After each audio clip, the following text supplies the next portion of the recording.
Hi everyone, thanks for joining me. Today I'm going to read you one of my favorite Halloween stories, which is also one of my all-time favorite children's books. Probably because I have really fond memories of it from elementary school. It's called Humbug Witch. It is written by Lorna Balian. First of all, it's not scary, it's okay. There was this witch, and all of her was little, except for her nose. That was very, very big. She had 2 crooked teeth and long, stringy red hair. It was so long that she tripped over it. She wore a slightly squashed, tall, pointed, black hat, like all witches wear. Orange gloves, a hand-knit black wool shawl, an old plaid apron, red and white striped stockings, and funny-looking black shoes with gold buckles on them. She had a good sturdy broom and a black cat named Fred. You can see for yourself, she was a truly frightening-looking, horrible witchy witch.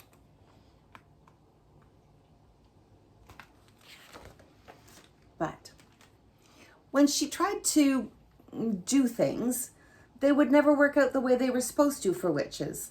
Like when she wanted to laugh wickedly and scare everyone, it never sounded like it was more like or like when she wanted to go to Portugal or Chicago or to the next door neighbors, she would climb on her good sturdy broom and say all sorts of magic words and then wait a few minutes. And nothing would happen. Then she would jiggle her good sturdy broom and say more loud words, more or like when she wanted to go to Portugal or Chicago or to the next door neighbors, she would climb on her good sturdy broom and say all sorts of magic words and wait for a few minutes. But nothing happened. Then she would jiggle her good sturdy broom and say more magic words, loud, and wait a long time. Still nothing would happen. Nothing at all. The broom would not move an inch. When she wanted to turn Fred into an alligator or a hippopotamus or a candy bar, she would get down on her hands and knees and look Fred square in the eye and say all kinds of magic words. And wait. And wait. But Fred just stayed a cat. When she wanted to cook up a batch of magic potion, she would dump all the very best things in her very best kettle.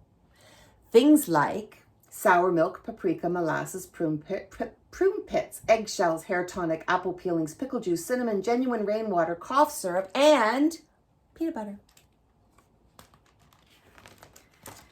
And she would stir it and stir it and stir it and say all the magic words that she could think of, and then she would stir it some more. It sizzled a little, but it never got smoky or bubbly or exploded like magic potions are supposed to do. All it did was make Fred terribly sick. Poor Fred. She finally decided it was just no use. She stood her good sturdy broom in the corner. She took off her funny-looking black shoes with the gold buckles. She took off her plaid apron. She took off her hand-knit black wool shawl. She took off her slightly squashed, tall, black pointed hat. She took off her orange gloves. And she took off her long, stringy hair. And then she took off her mask and went to bed.